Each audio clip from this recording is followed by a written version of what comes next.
And we're live! That was so cheesy, so crap. Hello and welcome to Imp on LOP Radio, or LOP Radio's YouTube thing, whatever you want to call it. My name is Matt Mayer, aka Imp, and this is the second time I'm doing this with video. Ooh. If you want to look at cartoon me, let's put the mouse really far away. Cartoon me for a second, with peak lazy Photoshop. Yes, I spent time on that. The lockdown has made us all weird. So that's what I spent my day on. Anyway, so today we're going to be talking about... Actually, let's just get this out of the way so I can actually just see everything. Anyway, so I will be talking about WWE Backlash and the build for it so far. I have switched off of the stream thing so I can't actually see me. That's really weird. I don't know if I like that or not. We'll figure it out, maybe. I don't know if I prefer being able to see comments come in or if I prefer to see me move my arms about at a delayed speed. Anyway, WWE Backlash. This is great audio content as well because part of this goes out on the Lords of Pain Radio. What's the bloody... Red Circle. There we go. On the Red Circle thing. Also, this video immediately has been limited for ads and it's not even aired yet. So, I see pain happening. Did they misunderstand? Did they think Edge was a woman covering up? Why? So it's been limited ads, it's not even aired yet. So, wrestling. The context is wrestling in these shots. I literally just typed in funny and I've searched for way too long for funny pictures that were perfect. Anyway, so yeah, Imp is live on LOP Radio. It will be going out on Red Circle whenever the audio feed is available. I would like to record this audio like in real time, but there's just not enough computer power that I've got to be able to do everything at once, so that sucks. Also, internet speeds. And just to remind you as well that I've been trying to set this up for a little while, and the best I can do at the moment in the lockdown world, where everybody's bought webcams and things, and everything's either sold out or really expensive. I want to get a decent one. I don't want it to be crap. So at the moment, you're stuck with a laptop webcam, so you see noise all over the place, or like hence why I've got all the lights on at midnight. It's just just use up all the electricity. That'd be bloody great, wouldn't it? Right, just check things before I get going. So as I've baffled on long enough. So my name is Matt Mayer, aka The Implications, or Imp, from Lords of Pain / Wrestling Headlines as it's now become. You can follow me on Twitter at the damn Implicat. That's damn as in damn. I've got to stop doing that. Got to think of a new one. In terms of like coverage and things, I now and then tweet. I'm not the most active account in the world, I'll be perfectly honest, but that's the best way to get in touch with me because I am that's the one I check the most anyway. I've got an email. People care. Read my columns to find it. Anyway, so I will today be talking about WWE Backlash and the build that has happened to it. Because it's not just me. It has been a little bizarre, right? It's been a little bit weird to the point where people are thinking... Like, it's a general thing on like on Twitter. You see quite a few people saying, they're just trolling us, right? They are definitely trolling us with this. It's not just me. Like, just seeing the thing as a whole, forget rid of me. Instead of forget rid of... There we go. Like, the thing as a whole... with the greatest wrestling match ever. It's just such a weird thing. So, like, just to recap when that came about, Edge and Randy Orton delivering a serious promo in the middle of the ring to set up their match for Backlash, and they're kind of talking about setting up just a singles match together in the ring after the chaotic brawl of last time. Let's have a match instead. So they did that. And just suddenly, out the end, Caruso pops up and just kind of just segues us to the end of the show. And she says, like with the biggest line, she said, well, if this match were to happen, it would surely be the greatest wrestling... the greatest match of all time. I was going to say the greatest wrestling match of all time, but come on, even that's a bit much. See, pops up and says the greatest wrestling match of all time. And everyone... Because of course, I'm English, so I wasn't watching this live. I watched it the next day. And my Twitter feed was just full of people just going... What? Sorry, what? What was that? Just Caruso out of nowhere, just popping up, just proclaiming that, and it's just like, well, that was a bit odd. I wonder if they'll just drop that, or she didn't really know what to segue, if that was a weird line fed to her, and then they heard it live, maybe they'll change it. Change it, they did not. Which is the story, which makes this all a little bit bizarre, where this is a decided marketing idea. This isn't a Like, Charlie Caruso just needed to segue to something, and they were like, Charlie, segue. And then she came up with something on top of her head. No, this has been decided by marketing. This is or Vince McMahon or someone.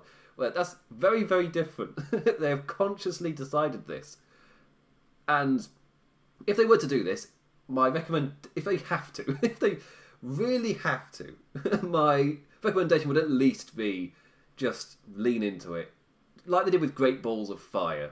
Like, if you're going to do that, lean into it. Have the song. Have a giant piano on fire or the giant... No, I can't say that. If you're gonna do it, at least lean into it. And with this, that is what they've done.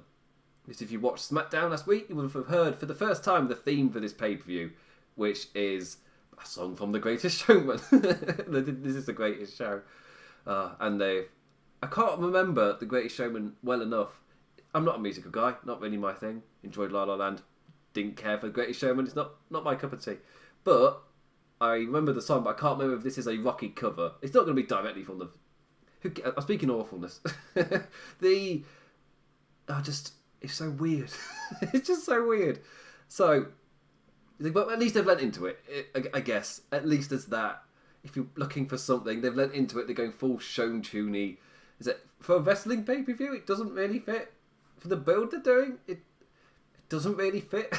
Just that song with the greatest wrestling match of all time, kind of. The thing that makes me laugh is it doesn't fit with the story being told by the performers at all. I did that to point to the performers. No, it turned out being really camp sprinklers, sparklers. But I keep reaching that. But yeah, it's so odd and strange. I'm fine. Yeah, it's but the reason why it is strange, as I was just saying, is that it doesn't gel. It doesn't fit together. There hasn't the marketing for it, and the marketing hype, the build for the pay per view, and the way the rivalry is playing out. To move my hands to the other side, is like at polar opposites. One is pure seriousness, and Edge's promo this week on Raw was a very good promo, and he got extremely serious. I could listen to that man tell stories all day. I mean, obviously, if you're telling me a story, hopefully it's more upbeat. But he can still, he's a very, very good storyteller, that Edge. And of course, his acting lessons obviously have helped. His acting years have helped. And yeah, the promos are good. They add severity, they add realism, whatever, blah, blah, blah, blah. They're just, they work perfectly. But to then put that with this is the greatest show, it's really weird. It doesn't fit at all. And Charlie Caruso's line, for me, that was the thing that stood out the most. Was Edge Randy Orton gave a promo that was just as serious as what I was just talking about. Then Charlie Caruso pops up and delivers the marketing line of that would be the greatest wrestling match of all time. They are very jarring. It's very weird. As my laptop sounds like it's about to take off, so if you hear a high-pitched noise, I apologise. Again, laptop webcam, you deal with it. But yes, it's bit mental. Not mental. That's a bit much. It's bizarre. It's weird. It's a bit jarring. The rest of the pay-per-view, it's fine. It's fine. Like, I've been really enjoying MVP as Bobby Lashley's manager. Why couldn't I find that word? I wanted to say something grander than that, but no, nothing. Manager. Because he's really good. MVP as Bobby Lashley's manager works. Them finally pushing Bobby Lashley as that kind of dominator character that kind of reminiscent of what he was in Impact, TNA. Can't remember if it was still TNA by that point. Because I thought his character in TNA was, when he was holding all of the belts, I thought he was amazing. I thought he was brilliant. Then he went to WWE. He's like, oh, we could do Brock Lesnar versus Bobby Lashley, the two dominators of these different worlds. That'd be awesome. But no, Bobby Lashley can't have the dominating MMA lad gimmick because that's Brock Lesnar. He's the dominating MMA lad.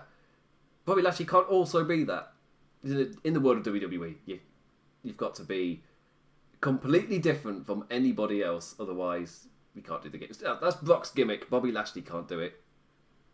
So Bobby Lashley just spent a couple of years jumping from bit to bit. Some of them were quite good. Some of them not so much. Sami Zayn. If you've not listened to me and my normal podcast before I've tried doing this stuff, the Bobby Lashley's segment with Sami Zayn is responsible for me stopping watching WWE for the entirety of that summer. Because the thing that helps me is just going into this in terms of because I do work for Lords of Pain. I write the columns, I do the podcast, I do the YouTubey thing here. I have been told that I am AEW bias. I've been told I'm WWE bias. I'm clearly biased. Not just biased, I'm clearly biased. But either AEW or WWE, depending on the column. But the thing, obviously, that really helps with me to kind of cover WWE, the thing that's helped me the most, New Japan's my number one. That's the one I'm definitely biased towards. Like, I'm not impartial when it comes to New Japan. I have a blind love for it. It just ticks all of my boxes. It's perfect for me. And which means I'm kind of, when I go to American wrestling, it's not my number one. So if they do something where I'm just like, that's a bit naff, I just leave. I just turn it off. It's different now that I do a lot more for Laws of Pain than I was like when I quit watching with Bobby Lashley, I was just writing columns and I got to decide what I wanted, and I was jumping all over the place. I'd only been writing for a few months at that point, and I was still finding myself in terms of like the type of series I wanted to do.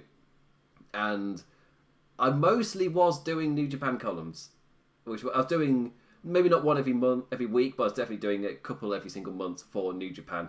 And yeah, I was enjoying the time covering New Japan. And then Bobby Lashley did that. I was like, well, I can leave. In the past, obviously, compared to this year, I've been able to jump to the G1 Climax, to Dominion for New Japan. Their summers are amazing, and that's really helped. I've had a world I can jump into. Then when the G1 Climax is finished, I'm on an amazing high with wrestling. I can then jump back to WWE in time for SummerSlam, where hopefully they've got their direction sorted out a little bit, because they've got a final note to hit, which is SummerSlam. Because when WWE, like after WrestleMania, and they've got those pay-per-views in like June, quite often they can drift a bit and the product isn't really all together, but by the time you get to SummerSlam they've decided on stuff that they want to definitely go in a direction with, and that really helped. Oh, that was a that was emotion. But yeah, we're at that point now where it's past WrestleMania. We're now at the second pay-per-view after WrestleMania, so we're reaching drift territory, but it's in a completely different world where they're not in the normal world where they can really drift like they did, but they are definitely trying to find themselves in this new world as well. Because like, one of the biggest things they've relied on is those older names, I guess, in a way, or picking a select few stars and not really building the rest of the show that well. The current era of Raw especially really does, like, it's got such a massive feeling of new generation to it, or a new generation, not to directly compare it to New Gen, but it feels like a new generation. A new era, and that really helps the show for me. They're pushing young stars, and I feel like I should be getting behind these young stars, and for me that really helps the show, because that's what I like, is seeing clearly a future being set up, not just a like of the month kind of procedural next enemy for a champion to defeat, and then you move on to that next one after that. Like, that's not my cup of tea. Like, the 3-week story, again, why New Japan is so much more in my wheelhouse is because their storytelling is mostly, it's all long term, and quite often not stories will last careers. Arcs last careers, stories and things can be a little bit shorter, but you're talking years still. And for me, if something happens, then that character's going to always remember that, and it's going to be brought up, and you're going to see like wrestlers with their matches, and over the course of years, those matches, you'll see them adapt to what's happened in previous ones. So the opponent will remember from the last time they met that they did this counter, and then they'll come up with their new own counter to stop it. Yeah, it's storytelling just flows, and I really like that. WWE is more comic book. Not to like, I'm not calling it bad. I'm calling it different, and one's more my cup of tea than the other. But with this new era, it feels like there's a more solid build, because they've got to get behind these new characters. They can't really just jump from one thing to the next and disregard it for something else. Like last year was just all over the place with, because for the past 2 years I flat out stopped watching, like all the way to watching Majig Madob. What's it? SummerSlam. I've just talked about it. I've stopped watching all the way to SummerSlam for the past 2 years. This year, I wouldn't say sticking with it, but I've not completely tuned out. I am still keeping up to date. I'm still checking things. I've not zoned out or anything like that. I am watching now and then, I guess the way to put it. But it's silence on a live stream. I've not really... it's good things about it, but I'm not really super invested. And again, the thing that helps kind of for me in terms of covering the shows, the thing that helps with that is I'm not going to get invested, and that doesn't mean I'm not getting invested in anything in wrestling because I've got New Japan. Obviously now I don't with everything that's going on, but it's still in that case I don't feel like I have to get into some kind of wrestling in America to like maintain my wrestling fandom. If WWE piss me off, or they do something where I'm just like, nah, I'll just watch something else. Like, nothing as grand as pissing off. Just a bit like, I just want to watch something else. That's a feeling you can get. Totally justified. But if that happens, then I can just jump to a different promotion. My wrestling needs will be fine. I'm months behind on progress still, from before the lockdown. I've got wrestling to watch. It's just enjoy my money progress. I need to catch up at some point. But I've drifted off from the point of the pay-per-view into like WWE as a whole. But we are in that era of normally at this point they drift. This pay-per-view has a bloody massive bug fly flies at my door. With this pay-per-view, it still feels like they are building to something. They're building these new guys. Drew McIntyre's getting a good build with Bobby Lashley, and Bobby Lashley feels like he's getting some kind of build with MVP. So it doesn't feel like a challenger of the month in the way that it does like a re-establishing of a character via the challenger of the month, which means there's actually substance to it. It's not just random, and I like that. There's meaning behind it, or at least there's a long-term potential, rather than we're going to give this guy this push and then a week from now, blah. Jinder Mahal as well. I can't believe that's not a sentence I was expecting to say. Jinder Mahal feels like the guy who could easily have a decent rivalry with Drew McIntyre, but they've not rushed it. They've brought him back, and word is he's going to be a babyface. Don't know for how long. They could even do babyface versus babyface, 3MB face-off for, I guess, make a decent thing of it. And that doesn't sound awful to me. 2017 me hates me right now. But yeah, I don't hate that idea. Just a slow, because of one of the biggest issues for me with Jinder Mahal's like main event run last time was it was so transparent and so rushed that it was just not handled well at all. And again, transparency for the reason of it happening didn't help either. Then you get to this time around, and they might be taking a slow build with it. Just like what's her face? Sasha Banks and Bayley. Yeah, Bayley, the two B's did me in. Banks and Bayley.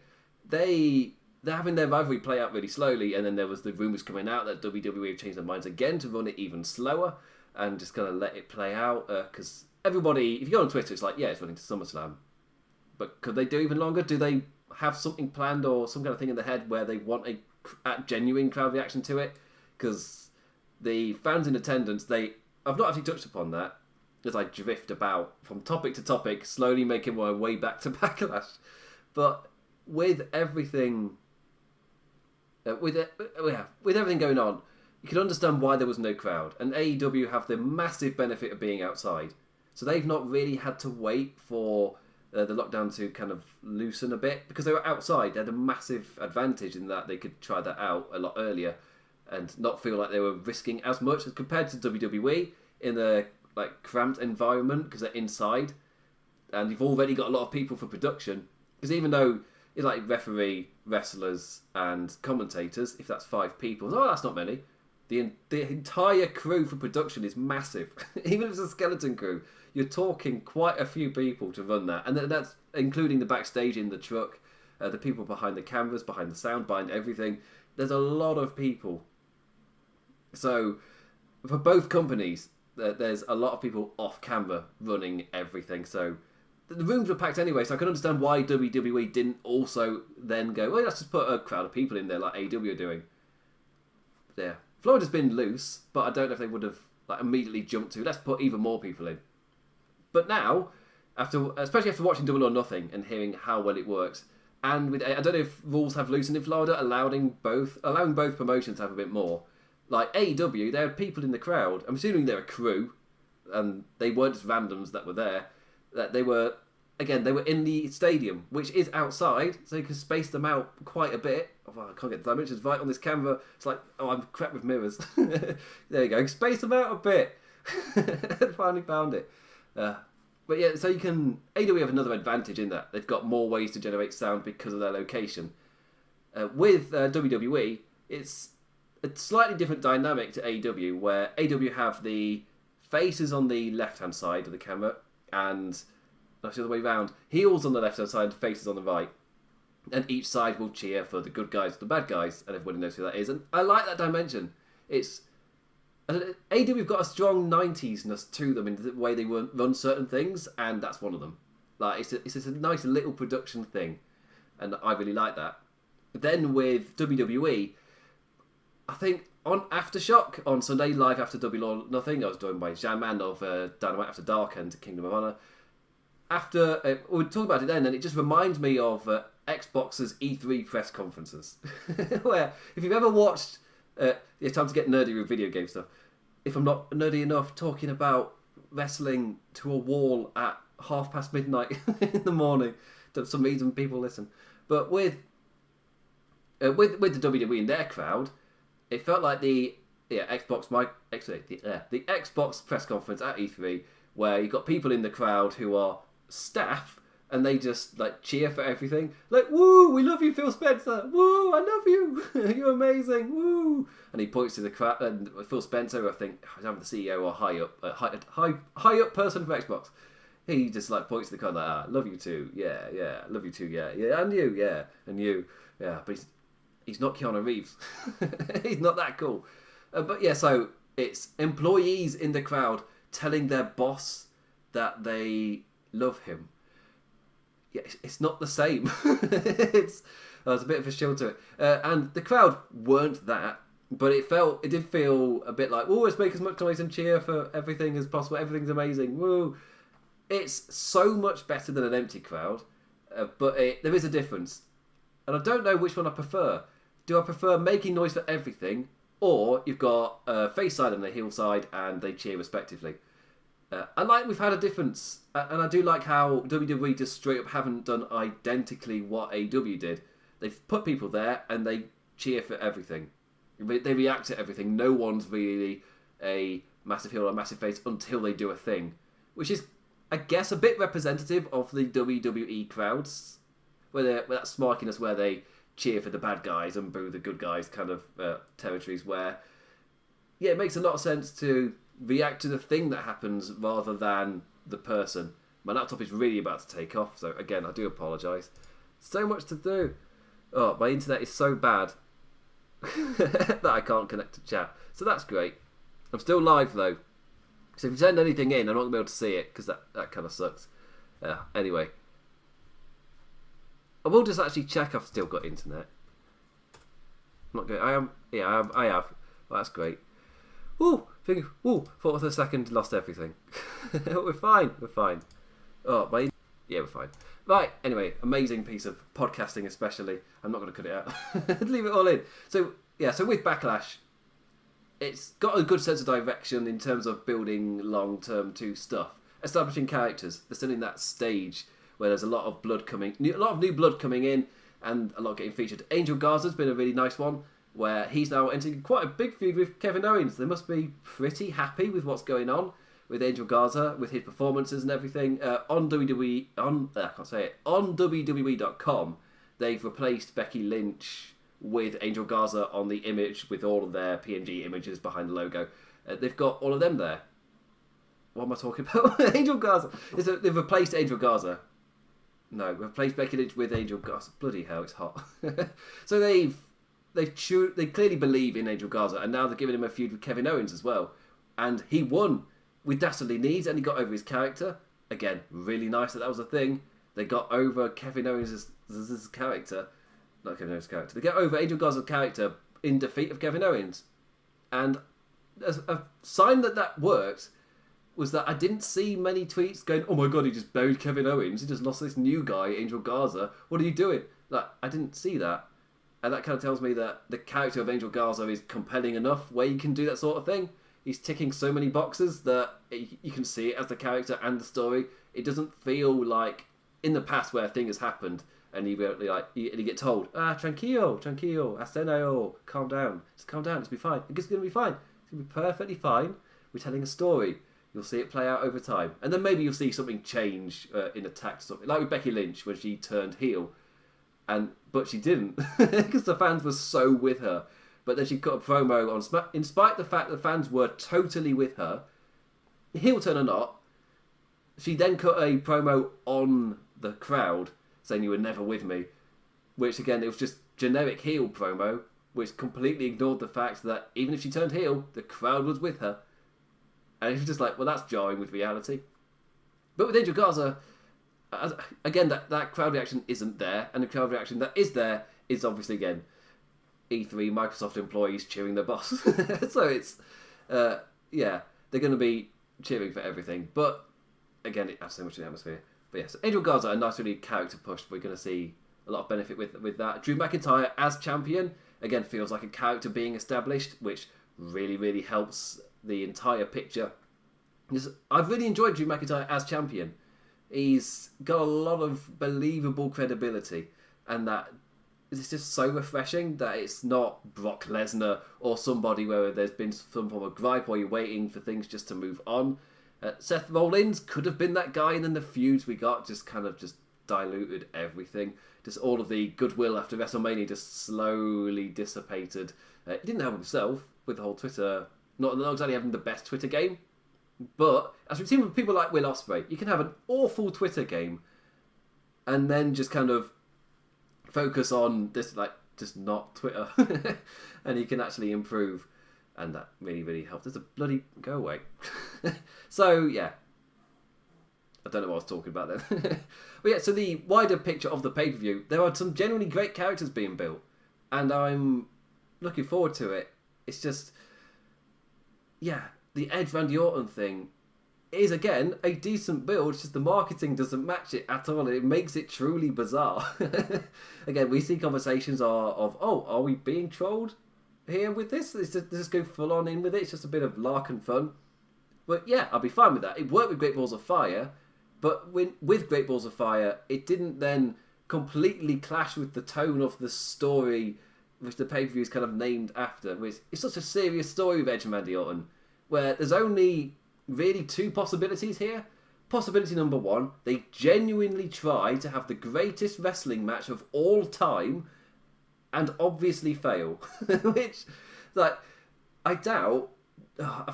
It's a debate where I'm giving WWE credit, where I doubt they truly believe that if Edge and Randy Orton put on a match in a current era world, if they put on a match in the ring, that I doubt they truly believe it would without a doubt be the greatest wrestling match ever. I doubt they believe that.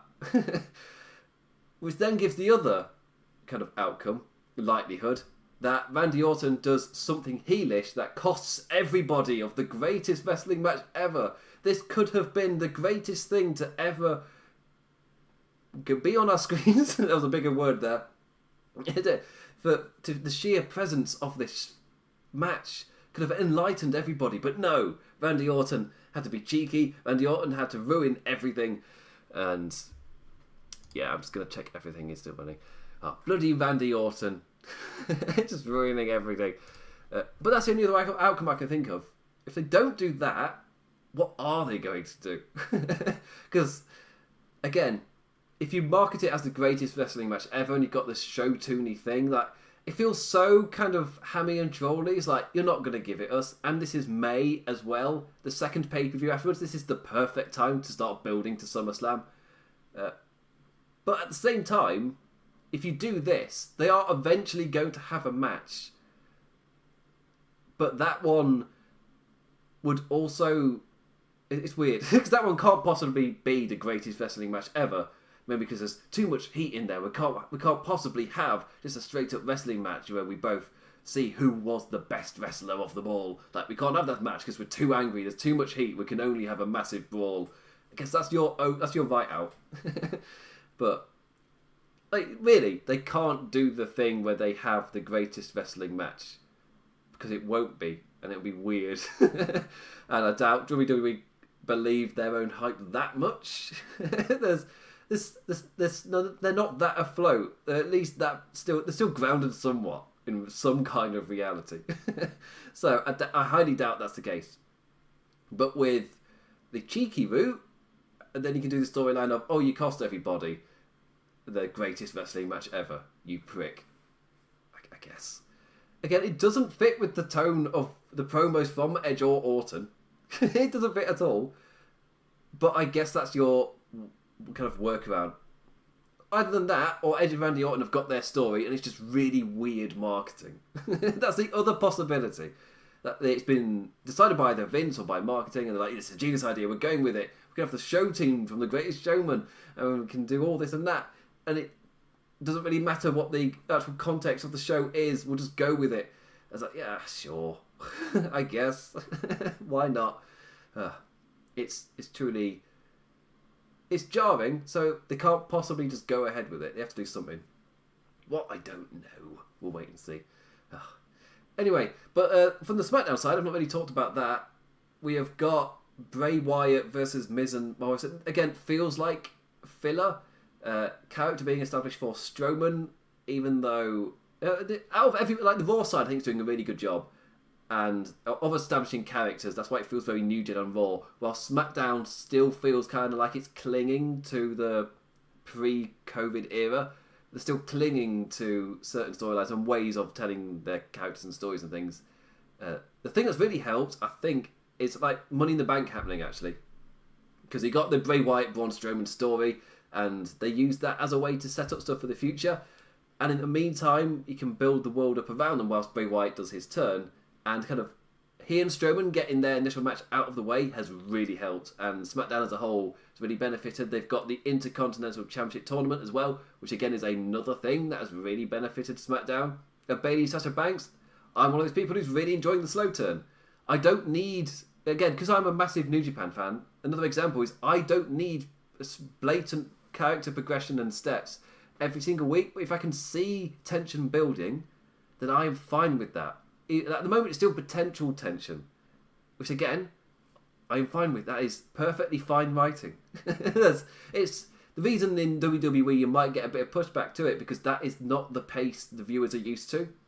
Normally WWE is a breakneck pace, or if it's not, the story is so blatant and hitting notes that you can see where it's coming and where the climax will be. Sasha Banks Bayley, there's a reason that the rumours of WWE extending the feud, there's a reason that those rumours can be believed, because they're telling it so slowly and so gradually. It's not normally how WWE tell stories. So that might be the only reason there might be some pushback. But I am perfect. I'm perfect. Again, I'm English. If you've seen our dramas, if you've seen how slow-paced they are, I'm fine with a slow-paced drama. It's just with Banks Bayley, I don't need it to happen at SummerSlam. You can even have the, I guess, inciting incident that could happen at SummerSlam. You could prolong it that long, where you've had tension slowly building, and it starts off as a rumour of possible tension, which they keep shooting down, and then that becomes a reality. Where if you keep saying something long enough, people start believing it, and Banks and Bayley, that tension can generally grow, and come SummerSlam, it overspills. That's your inciting incident, then you go on from there and kind of build to a fallout rather than just a big turn. Because, again, that's something with a phrase with AEW, who I've done really well not to really talk about apart from the crowd comparison. But with AEW, my example is going to be Hangman Page with his really slow turn, where when I say turn, it's not a heel turn.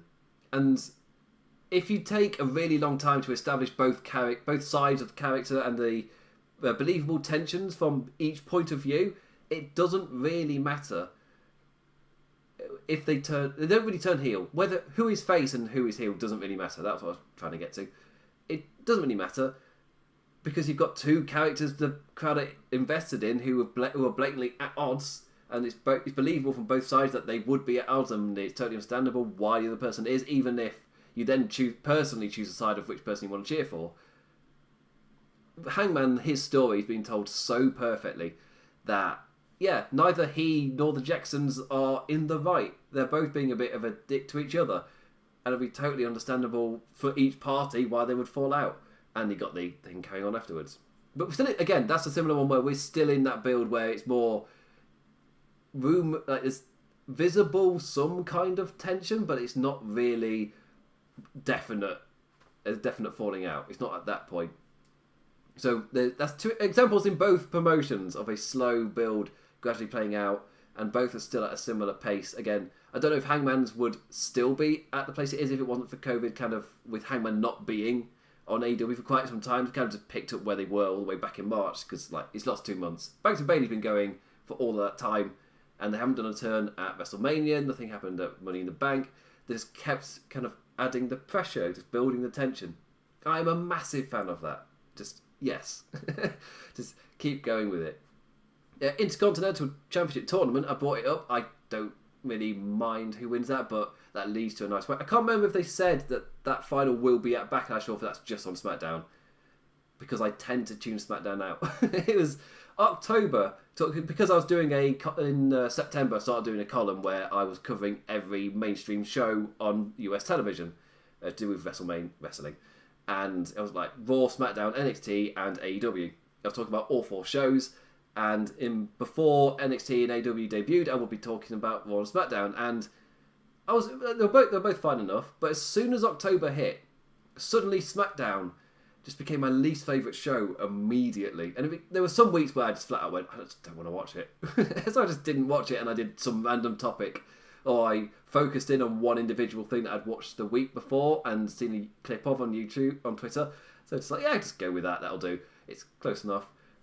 Yeah, that's not... So I started tuning SmackDown out, like, in October, November, then, like, all the way. Eventually, I just stopped watching it completely.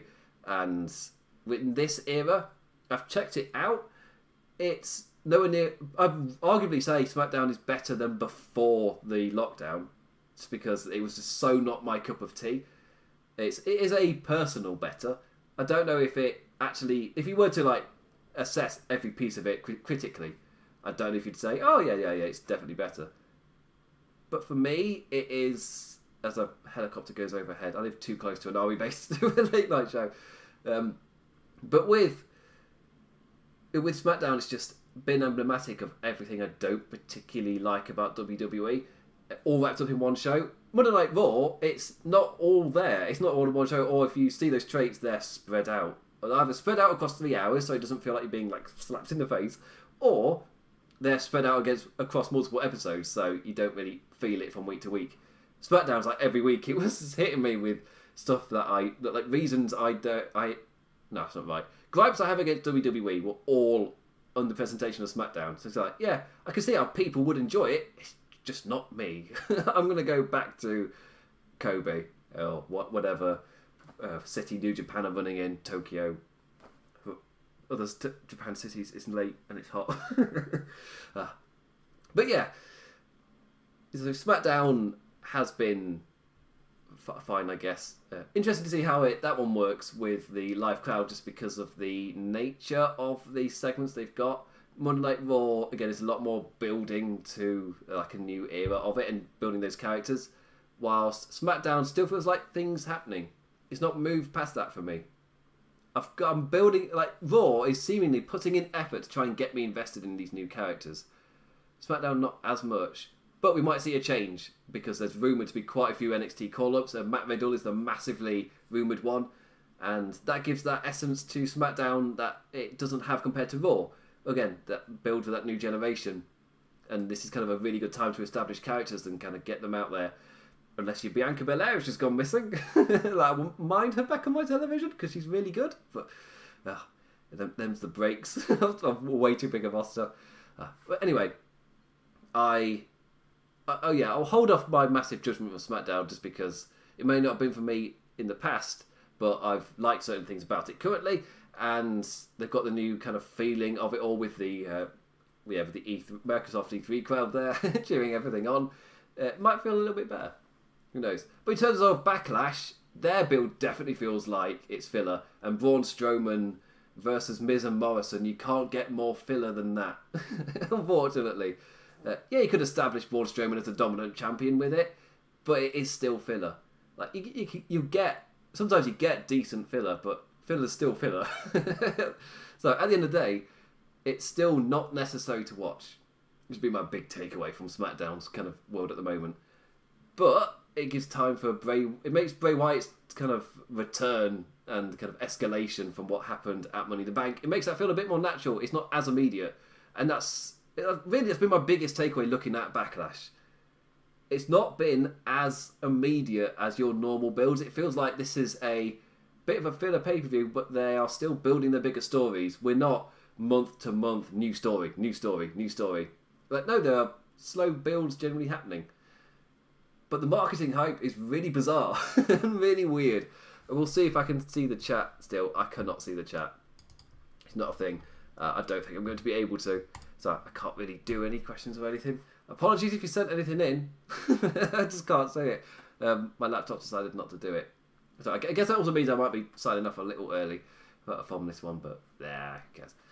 Anyway. Backlash, it's been bizarre. I guess sending comments after this video finishes rendering. YouTube's been really slow rendering for me for the past week or so, so all of our episodes have taken like a day to render. I guess in the current climate and world, I was expecting way worse than we've currently had with YouTube, so they've done a really good job in working with that. In terms of like the warnings people are getting in terms of expect loads of issues with monetizations because we haven't got people to check it, get brace for other things as well. Whereas I've not really had anything. It's been a nice smooth sailing, so I guess good work to the people who are able to. I'm babbling on a bit, the babbling book. Anyway, I'll be back next Thursday with some form of content, I guess. But what are you thinking about Backlash? Do you think the build's been really bizarre? Is it just me? You can hit me up on Twitter at the damn Implicat. Follow Wrestling Headlines on Laws of Pain at Laws of Pain as well, with all the latest wrestling news. I'll be back next week to talk about some kind of topic. Let me know in the comments. I will do my best to tune in and have a look at them. Again, things that really help as well, just liking and subscribing thing is YouTube. If you're listening on podcasts, then 5 stars on whatever thing you're listening to. That really helps us as well. It helps get us out there in terms of algorithms. The algorithms, that was from a comedy thing. The algorithm, it's because of the... it's irritating me now. It's from something. Anyway, was it Workaholics? I can't remember. Anyway, before I drift off too much. Next week, before it gets back to my show, I'll be guesting on the Social Suplex Network on the podcast Keeping It Strong Style. They're having guests on each week. That is a New Japan Pro Wrestling centric show, and I'll be guesting to talk about a topic. A poll went live yesterday to decide what we'll be talking about, and it was neck and neck up until the end, and the final vote won with a 2-vote difference, and there were quite a few votes submitted, so it was neck and neck the entire time and won by 2 votes. So I'll be talking about Katsuyori Shibata's career over on Keeping It Strong Style. He was one of my favourites when I started watching, and then of course everybody knows what...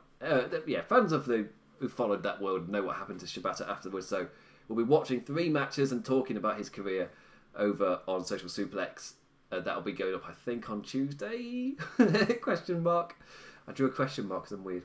But yeah, so that'll be... so I'll be guessing on that show this week, so if you want to go check that out. Their show from this week where they talked about AJ Styles in New Japan, if you want to go listen to that as well.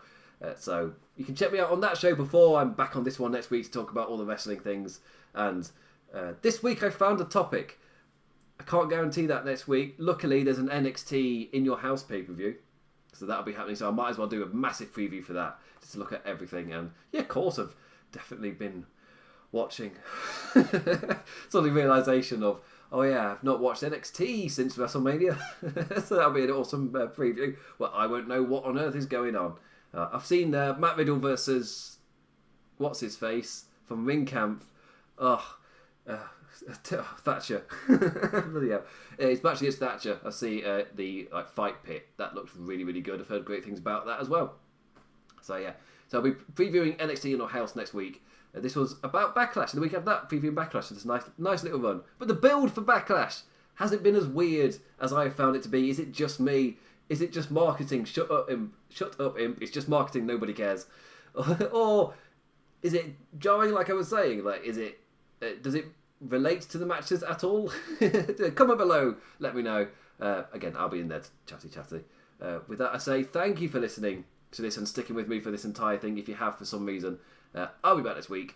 With that, I bid you adieu. Adios. Say goodbye. Bye. Bye. Bye. That's so weird. Alright, adios.